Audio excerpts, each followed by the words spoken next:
Good morning. Good morning. It is season 5, episode 36 of the Decoded Podcast, Summer School Edition. Can you believe, Chris, that we are actually able to do this today? It's out of order. Big time out of order, but you and I are both we're going places, we're doing stuff. We're big time out of order. That's just how we roll. Big time out of order. I like that. Yeah, I think it's working out exactly how it should. Yeah, exactly how it should. You're right. We kind of came into at least summer knowing that there was going to be some challenges to hitting the mics, but that's okay. Yeah, no biggie. I mean, um, I think that imagine if we were so hardcore attached to making this podcast happen weekly.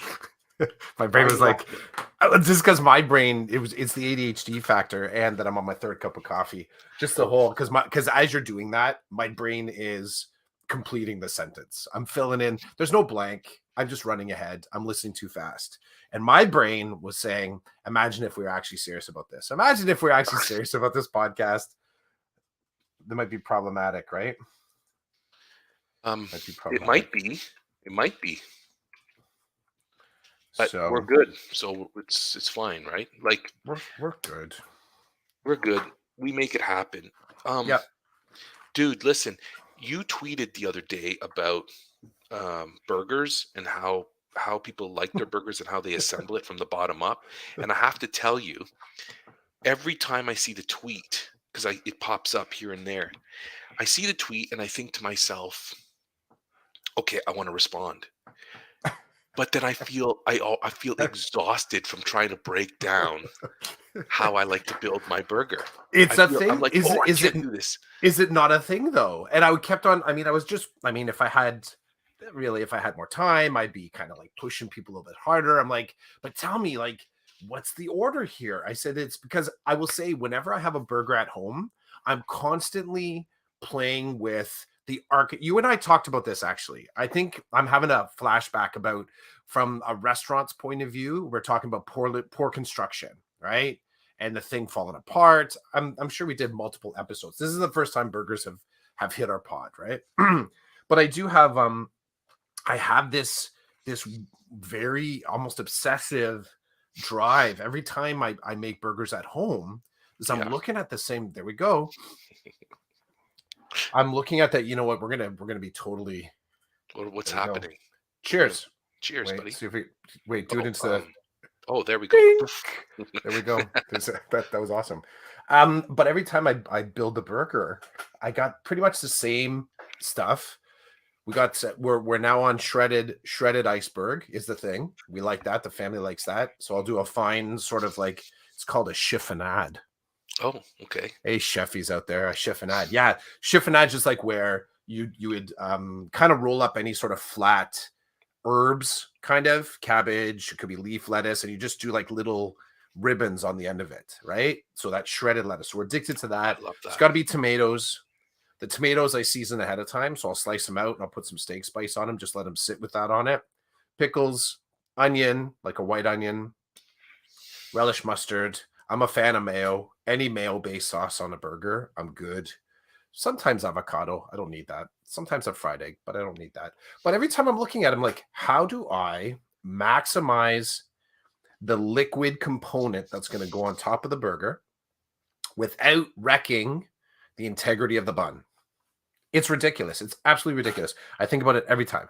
So, of course, nothing more dangerous than a person thinking about burgers and having a device in their hand. Because then I'm like, I'm going to ask this out and see if I can, inquiring minds do not want to know, but I am curious. I am curious. So I start asking, right? Like, tell me about this. Tell me, how do you put it together? And I mean, I got some interesting comments. I don't think anybody was really prepared to dig in as deep as I wanted, as I really craved. Sorry, dude. It's okay. It's okay. Again, summer style. Everyone's on summer style. But I was this was a thing that I've given way too much kind of consideration to, but just the construction, like where does stuff go? Where does stuff go on the burger? I tried to poke the bear a little bit. Beth Lyons jumps in with this Waikiki burger. Mm. And that's got big problems with for me, man, because they're talking about putting on pineapple. Yes, I yes. do not have an issue with pineapple, but that's a thick, juicy piece of fruit. That's a bun burster. Like that's just going to trash the bun. So how are you dealing with that? Are you making sure there's like cheese on the top of the bun to sort of like line it so it doesn't soak right in? Are you putting the lettuce underneath just so it kind of catches it? So it's like this lettuce wrap kind of action. Dude, this is where I get this is again dangerous. Okay, so I hear what you're saying. I Mhm. understand as well. You and I have been on the same page with respect to the toppings on the burger. That I love what you call it, the bun buster. That things like tomatoes are bun busters big time. Pickles can be. You should see what I do with pickles. I take them out of the jar and I literally wipe them down. Yeah, I pat them dry so that I'm they part of don't that club. they don't bust my bun. Yep. And I need the flavor. You don't need the juice of the pickle. You don't no, need it. I You don't need it. want the juice of the pickle. Do not. There is a place in Sauble Beach called the Beach Burger, and I really enjoy Beach Burger, and their most popular burger. Oh, are you kidding me? I just want to go to the website. They send me to. Okay, there we go. So I'm gonna You in? just find You the okay? name of the burger. You're good. It's I would say it's their most popular burger, according to what they want us to think. Um, it's called the Son of a Beach Burger. Okay, Hmm. and the Son of a Beach Burger has a pineapple right in the middle. Now this I'm looking at the picture, and what I can tell from the picture is they have bun, they have two patties, then cheese, then bacon, then the pineapple, then tomatoes and lettuce, and then the bun. So That's I a lot. believe That's a it lot. is. Oh, but dude, it's so good. So in my opinion, now it's a disaster when you unwrap it. Okay, it's Dude, not do you want like, that? do I want it to be? I hate disaster burgers, but what are you going to do? They're not going to let me go to the back and cook it. So, um, it's a disaster. But what I do is I try to fix it up, and I have to tell you that I believe that construction is a good one. I Oh, believe that I do because the cheese and the bacon kind of they allow the juices from the pineapple to roll off and not to the bun, but right off the burger. And then the tomatoes and the pineapple right on top of each other. I don't know about that, but the lettuce before the top bun, I'm good with that. So now that's oh shoot, I think I lied to you. I mm-mm. thought I We're done. I it's called the Big Beach Burger. What do I get? I don't know. Sometimes I get that one, Okay. or I get the no, I get the Son of a Beach. Anyway, the Big Beach Burger has the pineapple, but whatever. Long story short, I've tried it.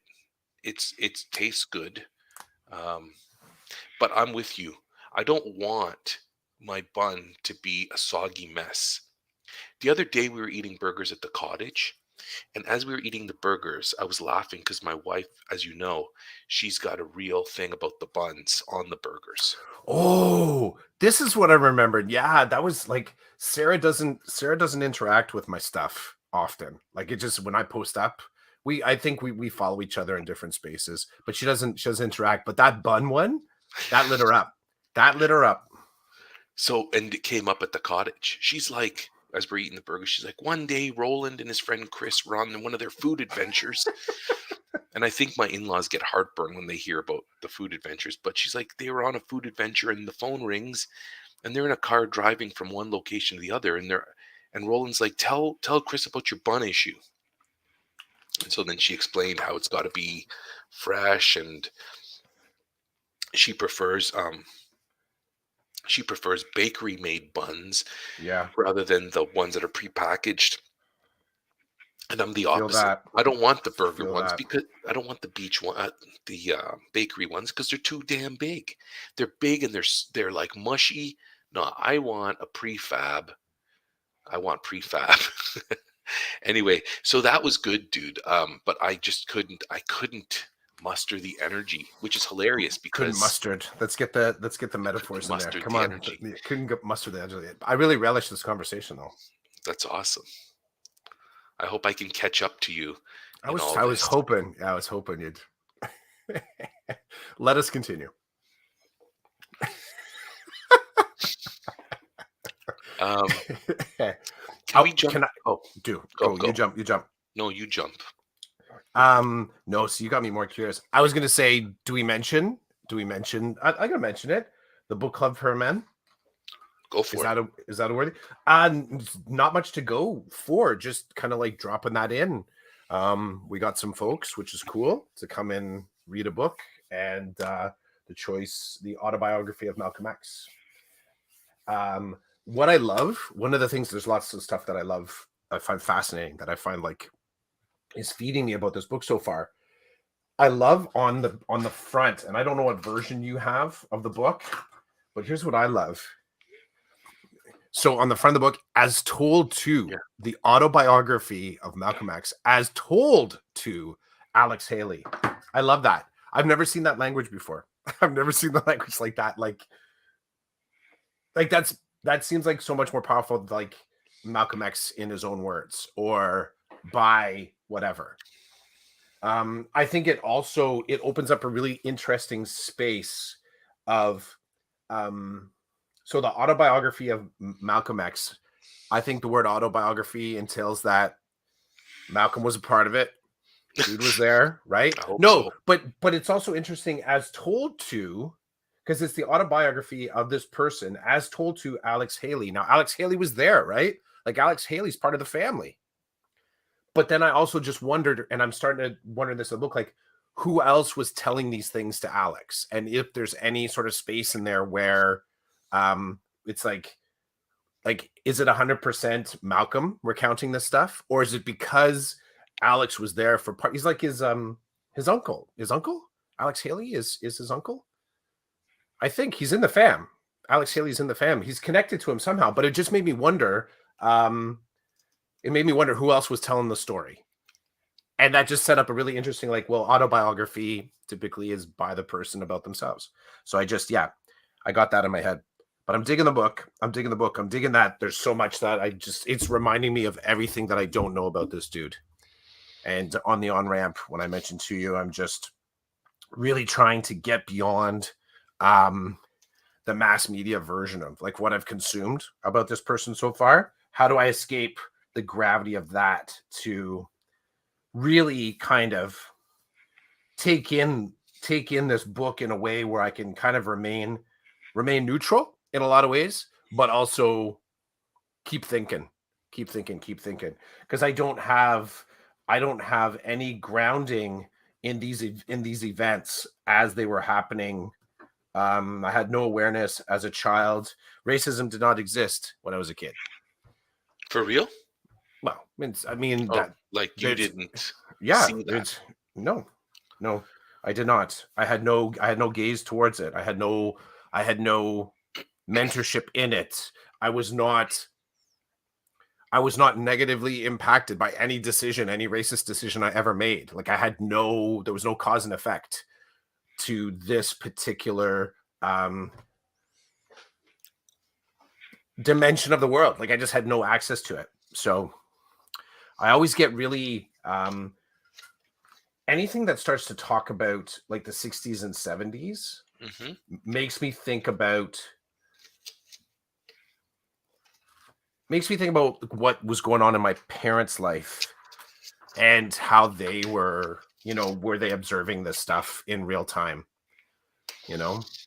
So it's like my own kids when they sort of talk about a certain artist. I'm like, yeah, I saw them in concert. Like, what? Really? That old? That long ago? And I'm like, it's not that long ago. And then I'm like, oh my God. Like, it kind of is. Like the 80s are 40 years ago. Over 40 years ago. Isn't that crazy? It is. It totally is. And even if I go back that far, 40 years ago, I'm still a teenager. Like 40 years ago, I'm 12, 13, going on that age. So that's wild. It is. It is wild. I too, that means that I'm enjoying the book. Is enjoying the right word? I struggled with the word to say. I would say enjoying as well. I'm enjoying it. Like, so I guess my joy comes from learning about this person and his experiences.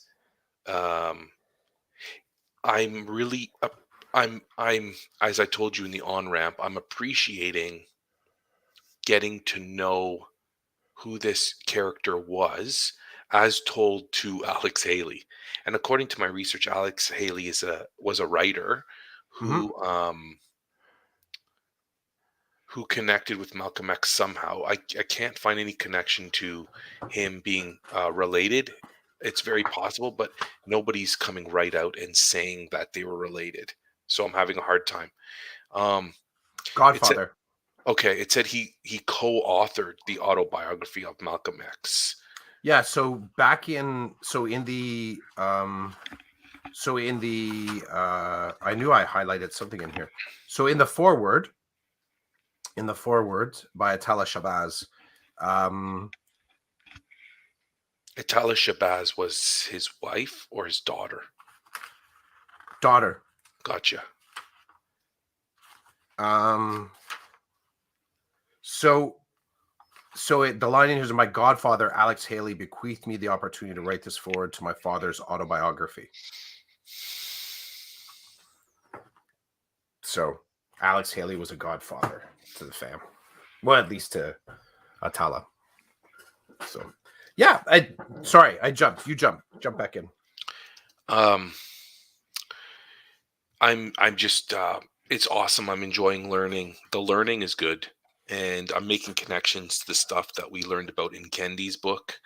Um, Mm, which Stamped. That's yeah. what yeah, Stamped. I'm making connections there. Um, See, it is in the connections that I realize that I'm learning.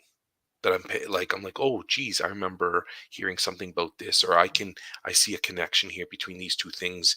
And I kind of my mind explores that connection. So this is this is good for me and my growth, and just understanding, like I was telling you earlier too, like I started watching some YouTube stuff about Malcolm X, and it's really cool to see there's footage from the 60s that are on YouTube now about interviews that Malcolm X did. And I was telling you, I'm enjoying a bit of his fire, I call Hmm. it spiciness. Like just the dude was rocking. Uh, he was rocking something back then that I get a little worried hearing him talk in the 60s about that stuff. Because if I feel a little bit uncomfortable talking about some of that racial stuff today, makes me really nervous thinking about maybe somebody talking about that stuff in the 60s. But it's good stuff. I'm growing from it. I'm looking forward to discussing it with the book club for men, gentlemen. Um, we got another good crew as well. Lots of the regulars are coming back. It's just going to be good to it's going to be good to connect with you guys again and talk about Hmm. this stuff. Well, the one cool thing about the book club for men, from my perspective and my experience, is that it's really awesome that a group of people can gather, talk about these some of these difficult topics, and I really believe people are growing from it. Like I really think that the guys are, whether it's the book or whether it's just the camaraderie, it's I'm learning from the guys, I'm learning from the book, I'm learning from a conversation. It's good stuff, I Hmm. think. That's my Truth. thinking. That's it. That's it. Um, yeah, I'm looking forward to getting back at the table and seeing what it's fun. So here's where I connect with it. I can remember some of the first ed tech conferences that I went to, and I can remember sitting there, and this is like, I think this is before any real thoughts of trying to do podcasting, or like I didn't have that. It was probably the some of the birthplace of that, like just craving. Actually, I would say it definitely is the birthplace of doing the podcasting and talking to different educators and just kind of like sharing online thinking, like collaboratively, learning real time, blast it out while it's happening, kind of learning. I can remember coming out of one in particular, and you and I have talked about this, I know for sure. At the tail end of it, there was the reminder. Two things. Mark it in your calendars. October next year, we're coming back with, this next ed tech. And I was like, oh, okay, cool. And then I thought to myself, what's going to happen between now and then? Like, I kind of feel like all loaded up. I've met a bunch of people. One of them, I think I met Michael Leonard at one of those. Maybe it was either one. That's a long time ago. Michael, I know you're listening. If you remember, where was that? Was that in Cambridge? It was somewhere. Maybe it was Cambridge, but I can remember sitting down with him and chatting with him. And coming out of that one, and there was I think I also got to meet, Jonathan So was there, Jed Giffen, Tina Zita.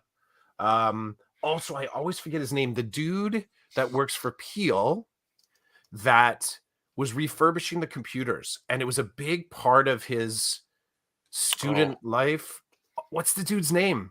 I don't remember the name, but I remember the practice. Yeah, he was total edge with that. So he was using, I believe, like his whatever it was. I'm thinking high school, but basically he was doing the re-imaging computers with Linux, and he taught me how to do it. And he gave me a computer. Like do I have it somewhere here in the basement. Basically a wireless old Dell I don't know, like a Latitude desktop or something like that. Anyways, I forget his name. But anyways, I met all these people there, and I can remember coming out of that lit up. Probably Hurley was there. I'm probably mixing events too. But I walked away from when I thought to myself, what's the work? Like, how do I stay connected? But then I didn't know it. I was like, what is the work that you do? Like, what is the work that you're supposed to do between events? Like, what is that work? Like, really kind of questioning that. And you could, whatever your personal practice is, that's one layer of it. But without any formalized next steps, to sort of wait 12 months for another event, that was dissatisfying to me. So I'm always kind of aware of trying to build some sort of a practice and plan coming out of these marquee events that allows me to kind of keep some of that momentum, like just not to let the afterglow fall off of it too quick, and to extend it longer than your drive home. Like you hit home and you're like, okay, here's how I'm going to take that information, move forward. Now, maybe this is like totally makes sense to everybody. Like, yeah, well, you take it back into your classroom and you start to develop it. You grow with the kids.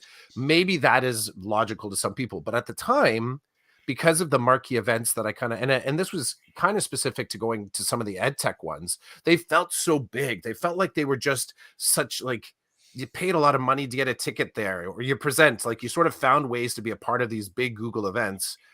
And then it really did feel like there was a little bit of deflation afterwards. Like there wasn't an aftercare, aftermarket for what you were doing. You're just waiting for the next kind of like pop-up to happen. You know, where's that next ed tech going to come? Do you want to go to another one? This book club has entered into that space a little bit for me, because I do feel like there's life in our book club. Like the individuals that come back to it are seekers and want to be a part of it. They want to learn. They're willing to share, willing to kind of dig into it, get a little bit of vulnerability, and kind of like stretch into the information a little bit. But I am curious now that how many have we had? Is this the fifth one, sixth one? I'm not 100% sure. Me neither. Let's say it's the fifth. Okay. So we've been fair. This started at the front end of 2020, right? Yeah. So we came into this thinking, how do we stay connected? How do we deepen our learning? How do we start to pull apart our own equity spaces? Because that really was a part of it. How do we rep? I think in some ways, how you and I were building content in Decoded, I felt like that set a little bit of a template as to how we wanted to talk about the connection between life and learning. There were some strands there. It ultimately grew because of the individuals that were in the room, but I think there was a little bit of that. Like I think we could have these kind of like dad, teacher, ally, activist kind of conversations. So yeah, I'm curious to see where people are at in the work. Like where are people and it doesn't have to be necessarily in the equity work, because we've done different books, right? And all of them kind of like, I think, nutrients, like they're packed with nutrients in a lot of ways. How has it led to some change? How has it led to some uncomfortable spaces? What has, if we say that this is a real thing, this book club, and it creates real things in the world, what are those real things?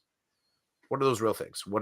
How has your life been made better? How's your life been made more difficult? How has it made you question more? This book, I think, will make me question a lot of my approaches to equity work. I think so. Even so far, it's giving me kind of like something to bounce off of, like, oh, there's a different way to come at it. Hadn't thought about that.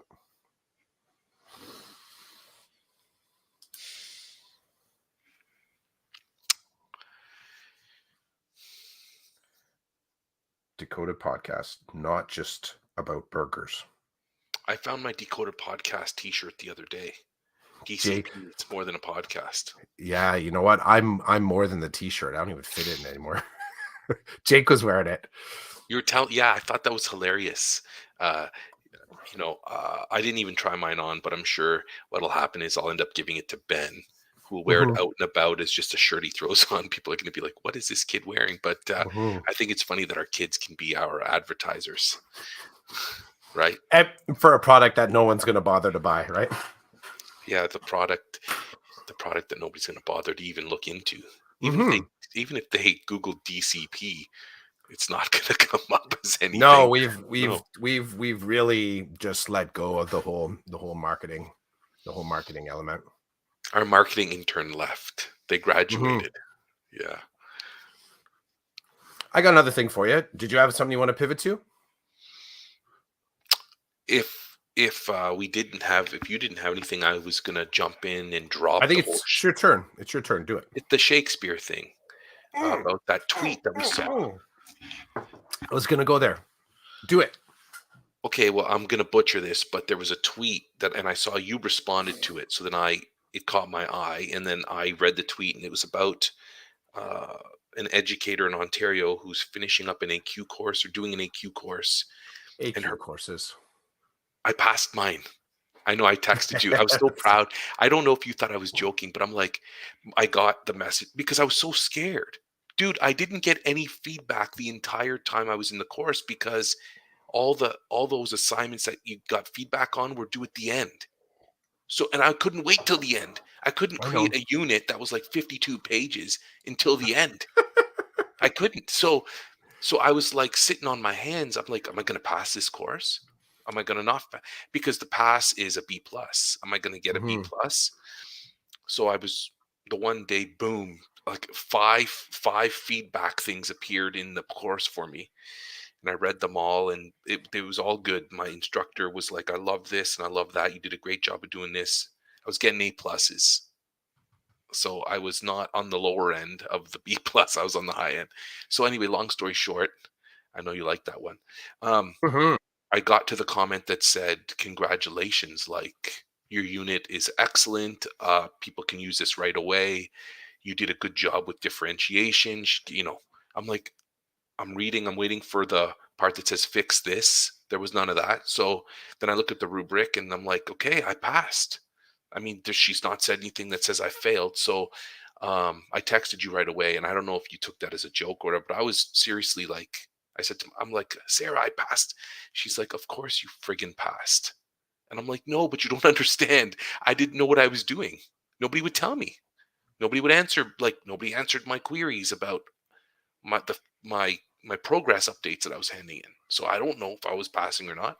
So I got my AQ course. But anyway, this lady, I shouldn't say she's a lady. This educator who appears to be a lady. I think it's Michelle Mansicalco. Say that again. Michelle. Yeah. Okay. So then read the tweet because I'm going to butcher it. It was about Shakespeare and it lit me up. Yeah, super simple. It's kind of going back to it. Yeah, Michelle Mansicalco. Okay, so where was it? Doing my English honors specialist AQ, and I cannot wrap my head around the way people refuse to give up Shakespeare. Now, this was a really it's popped into some really interesting spaces. I- that's the tweet. So I hadn't even considered I hadn't initially stepped into the implications of studying Shakespeare from from a racialized perspective, like just like not like just feeling pushed, like I was going really kind of more tactically about it, about you can find other poets, I don't know, poets, playwrights that can kind of I don't know, I think there's I guess where I start with Shakespeare is that from my understanding, Shakespeare wasn't meant to be read. It was meant to be performed. It was also meant, it was designed in a way that structurally designed in a way that individuals that could not read could still enjoy it. And the places that it was performed, it wasn't high art, it was pop culture. So we've kind of taken this thing now, put it through the archaeology processor and sort of kept it as this monolithic example of technical writing. And Michelle, I had a couple exchanges with Michelle. I asked, is there, it was the Twitter question. It was the Twitter AQ question. Remember that whole, is there an assignment in an AQ that makes you start up a Twitter account? So the fact that Michelle was in an AQ and sort of doing an assignment based on Shakespeare. I was asking about, is there an actual, like, do you actually have to create assignments based on using Shakespeare, or was this just a conversation? I got nothing. I don't know. I'm okay with Willie. I'm okay. Bill, I appreciate the fact that he's a popular playwright. But I know for me, I hated reading it. I enjoyed performing it because I felt like performing it when the lines came through the body, and this is kind of one of the things, just I think, from, if I may sort of dig into my theater background, I think, being able to be up on your feet and play with language, you could be given complete bullshit language. I could give you gibberish to say, and depending on how you walked around and the look on your face, it would convey meaning, right? Yeah. So I think that I kind of put Shakespeare in that same kind of basket. And as I'm checking out, I'm thinking to myself, this will be great to play with because the words are kind of fun to push out of your mouth. If someone helps me understand how I'm supposed to move around the stage with it, tell me what the scene is, and I can put the lines over top. I think to myself that way. But as far as it being an example, like, but it's completely, all of that is impossible to observe when you're just reading cold text. And someone just this morning added into it. I thought it was a really good kind of observation. So someone jumped in. So Jill, someone that was in the thread, the language is an interesting argument, as in it sort of that the language is what is both the problem and the possibility. For many, most students, the Lexile level of Shakespeare is out of reach to be an independent text. Also, many say it's like trying to read a new language, when the language is also difficult to decode. Making meaning doesn't happen. I would agree. And I think this is where I introduced that multimodal part of it. I said, I was told by a hardcore Shakespeare lover that the plays should never be read on their own. The only way to synthesize them is to perform them or watch a performance. And then someone jumped in after me, Curtis, and said, that makes sense. It's like reading a musical score or blueprints to architecture. How terrible would that be? Yet I will tell you, like, I don't care about the blueprints. When I'm walking, I walk downtown New York, Manhattan, and I'm looking at these like skyscrapers. What I imagine it takes to for the human effort to put that together I don't want to see it on a page. That won't make sense to me. It won't. Have somebody walk beside me and say, "Yeah, my grandfather was a part of this," or I remember when all of the I want to say ingredients, all of the construction materials were all piled up and down the streets and you couldn't get by, like those kinds of things is what I'm talking about with it is Shakespeare. Like put it into sort of like this moving, living context. Um, but to read the page cold, damn, like killer. Killer. Awesome. My perspective is that that stuff can be very dry, and Mhm. that stuff can be used as a crutch for teachers to get through the curriculum type of thing. And it can be used by educators who really enjoyed it and were successful in learning about it when they were in school. But it can be a killer too. It can turn people off from English, and that's the part that I don't like about it. My son Did it had you? Did it you? oh Were god, you? dude, hey, somewhere in the backlog of of all our It was mentioned, wasn't it? podcasts, it was mentioned. My dislike for English class, part of that comes from this whole Shakespeare business. Part of it comes from an old school teacher who thought it was the way to teach English. And it's like, it killed me. Thanks for differentiating for me, lady. Right? Like, that's what I'm thinking now. So, my son had to do it. He had to, which one was it? I don't remember which one it was, but he had to, maybe Romeo and Juliet. And it was just, I had to do my best to keep my mouth shut and be like, okay, what's the assignment? What do you have to do?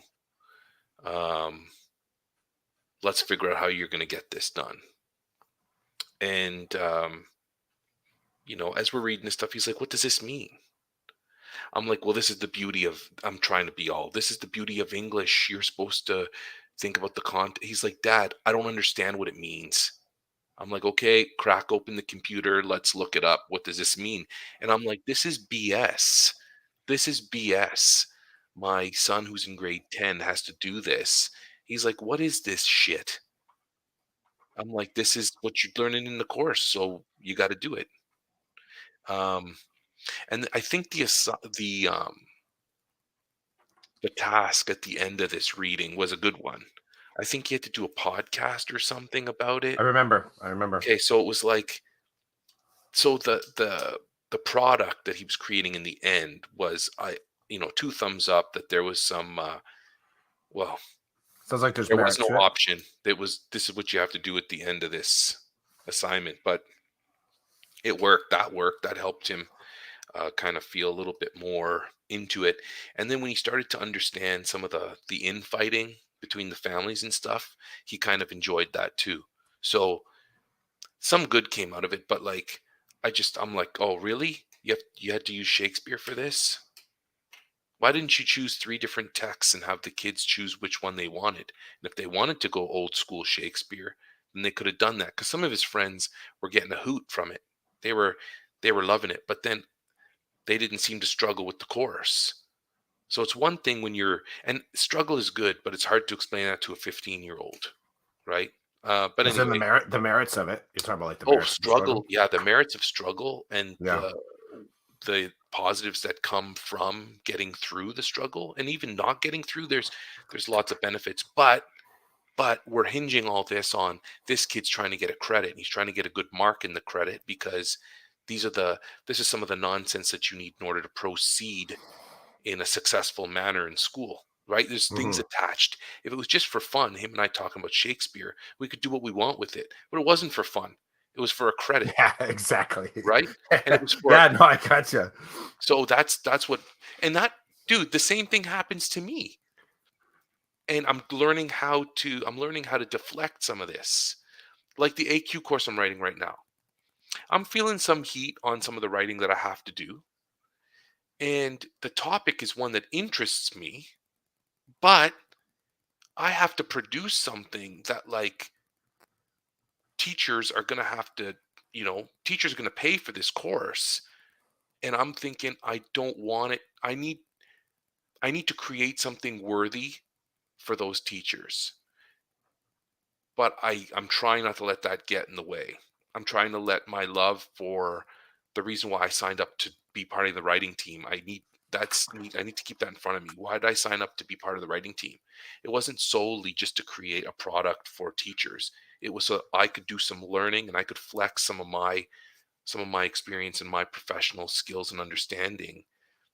So it's kind of a selfish thing. So I need to lean on the selfish thing. And then in the end, one of the byproducts of my learning and my flexing of experience will be a product that other teachers can engage with and make them better teachers. But, I got to get over the fact that I have a deadline. I have to do some writing. I have to do some researching. That work gets in the way. And I'm learning how to mix in the pleasure into that, so I'm feeling good about what I'm doing. I shouldn't feel like it the obstacle is the way, but the obstacle doesn't have to be horrible. It doesn't have to be a horrible obstacle. So There's so much to this, eh? Like, what are we sensitive to as we attempt to build lifelong learners?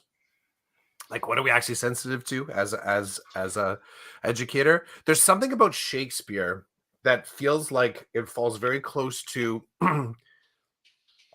this is not a conversation I've been directly in, but the shift in thinking. So with sciences and maths. So I think specifically, let's say sciences, and I wish I could be more exact about this, but the idea that Shakespeare, like when we talk about so on one hand, we have this idea of canon. So we have this idea of canon within literature, as in here's all the basically the old white dudes shifting some of it. We might be moving away a little bit, but still here's the canon of white dudes that we need to follow. We don't say here's the canon of white dudes. What we say instead, here's good writing. Here's examples of good writing, because we're not about to say anymore as much that it's old white men we need to follow, or white writers, or white centered writing, because that type of supremacist thinking, we're slowly kind of getting a little bit less comfortable with ignoring the fact that what we're saying as this is canon is this is white supremacist resources. Like we're getting, I think, a little bit in the itchy sweater space where it's a little bit difficult to say that. One of the conversations I've been around is within science, is that in sort of trying to be culturally responsible and responsive, is that some of the discoveries within science, if we take it specifically about discoveries, and that becoming the canon, is the phrase like, well, but where else was the work being done? And it's because we don't have the research, and we don't have the almost like educational archaeology. We don't have access to the content. We assume that nobody else was doing this type of work, right? It's that great comfortable blind side that we have in education, that these resources that we have because they're good, not because another white person found it for us, which is a problematic mindset. Absolutely problematic mindset. So science is also in this interesting space where it's creating a canon, but just the canon in general is the thing that keeps that it's the tool, the weapon, the structure that just keeps reinforcing white supremacy. And it's to sort of cherry pick that just using Shakespeare as a problem, I think, is only one small part of the tools of whiteness that are being used in general in education, because there's canon within each of the curricular areas, some more actively being broken out of than others. But that's our school board right now has, I would say, formally entered into using a text selection tool. And there's language within the text selection tool that challenges, basically, where's this piece of literature from? Who is it serving? Whose voice is being represented? The voice that's being represented, is it actually being represented by the individual who has the voice in the first place? So it's a lot of centering on authentic experiences. I wish I could have sat in on some conversations with departments, though, because I think in English, it's easy to say, well, let's just not use Shakespeare anymore. It's going to be a lot simpler to find other content out there. But some of these things, like the rules of good writing, are not owned or completely ensconced in Shakespearean writing. Like if you wanted to sort of use that as an example of poetry, whatever, like there's a lot of different people that did that kind of work. And we actually have easy access to this type of writing. There's lots of good writing out there. I always wonder around, is that the same thing? Like, is there more difficulty to do that exact same thing within mathematics? Like if we kind of said, yeah, Pythagoras. Well, some people are doing that. I know. I love, you know who I love? I think Jamie Mitchell. Jamie Mitchell is a good example of a person that's sort of like pushing mathematical thinking in a way that I definitely wasn't taught like that. I like Howie. I forget his last name. Howie's a mathematician that posts up a lot of really great TikTok things, and on a technical level, I really appreciate how he's speaking about mathematics. Like, there's people that are pushing into these mathematical spaces. Yeah, but like Euclid, come on. Really? See, I'm totally name dropping these mathematical names like I know. But part of it is, what I do know is that, probably many of them are kind of like old white dudes that are, the attribution to the importance happens at the same time as the directing our gaze towards a white person that developed it, right? So we're saying this is the granite upon which we're going to build our thinking. Embedded in that granite is, hello, white guy. So I don't know. How do we get there? Michelle. We got there thanks to Bill. Oh, and yeah, Bill and Michelle, and yeah, it's good stuff. Well, this is we're coming to the end now. We is, of season 5, episode 36 of the Summer School Decoded podcast. And only God knows when we'll be back on again, because you're taking off for vacay, and then I'm looking forward to that, dude. You better be looking forward to it. I'm looking forward to your early morning communications with me, because I know how you like to roll on vacation. You wake up and you're touring before your family's even awake. Yeah. And I get to benefit from that some of the time, because you'll text me or send me a polo of what's going on and what you're up to. So I'm looking forward to learning about your trip. You're going out east, correct? I am. Yeah, we're doing the road trip. And then when you...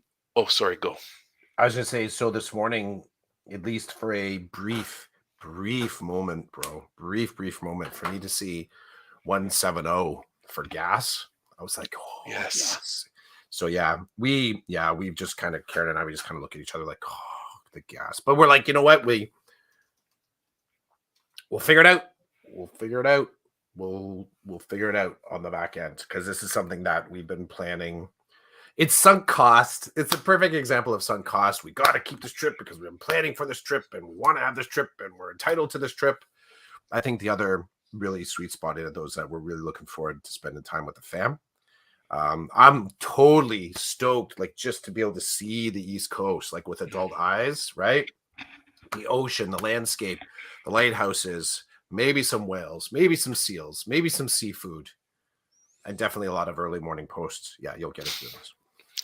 And then you were telling me that you're going to be dropping into Ottawa at the end of the month. Yeah, your mom's place for dinner.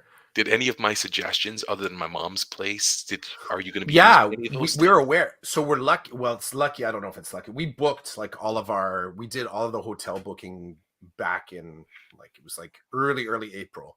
So like prices now are just through the roof, right? We booked in at a totally different price point. And it's funny. I feel like I almost should have been talking to you more about this. I haven't talked to you much about being in Ottawa, almost to the point, like, it maybe was a little bit of a surprise that when I told you we're going to be there. But I knew, like, you're going to Ottawa. That's awesome. we knew of the Parliament buildings. We know the War Museum. We knew we're doing some sort of a tour. I think it's a bus tour. I think we're going to take the bus tour around to be able to get a lot in and hop on, hop off. We're going to do one of those. Nice. We know the Rideau Canal. I didn't know that was a UNESCO site. That's cool. I've been doing a little bit of research. Rideau Canal is a UNESCO site. Bank Street, I'm aware of. Bank Street. The market. What's the market's name? The Byward. Byward. I was gonna say the Buy Market. Yeah, the Byward. So I knew of these spaces. I actually saw. So the Rideau Center, is that like a mall or a plaza? It's a mall. I saw Terminator 2. Whichever Terminator came out in the summer of 1991. I think the summer of 1990. I think I'm doing this right. The summer of 1991. Whatever Terminator came out, it might have been Terminator 2. I saw it at the Rideau Center. I saw it at that mall. I was coming back from tree planting, and we all went back to Ottawa for Canada Day to stay at someone's house before we came back to our homes. So yeah, that was cool. So yeah, that's the fam. Oh, nice. The hammock between the two trees. I love it. I do have one more question about Ottawa, and then I got to go. Do it. When you called my mom's house for reservations, are you going with the kafta or are you going with the falafel? See, you have to tell her now what you're going to have. Yeah. So I think see, I was torn. I feel like I have access to better sides and stuff if I do the falafel. I feel like there's a certain amount of like you got to hit that right. Like kafta, like you get the spices in the meat, whether you grill it or fry, like that's going to be, there's less risk. It's going to be just as tasty, less risk, slightly less skill. But you and I have talked about a good falafel. Like you're doing that. I'm sure the kafta is also trade secret, but that falafel. Gotcha. Okay. My mom likes to talk a lot, so be prepared. I'm edge. I said to Karen, I'm like, do we actually try and find his mom's house? Do we actually do that? Just to send him a photo? That'd be hilarious. And hi, I'm a friend of your son's. I'm Roland's friend. If they answer the door. Yeah. And then my brother, it'd be funny if my brother answered the door. He's like, who the hell are you and what do you want? Yeah. Anyway. Okay, dude. Awesome. Hey, have a great trip. Thank you. And we'll catch you on the flip side when you get back. For sure, man. Ciao. Peace.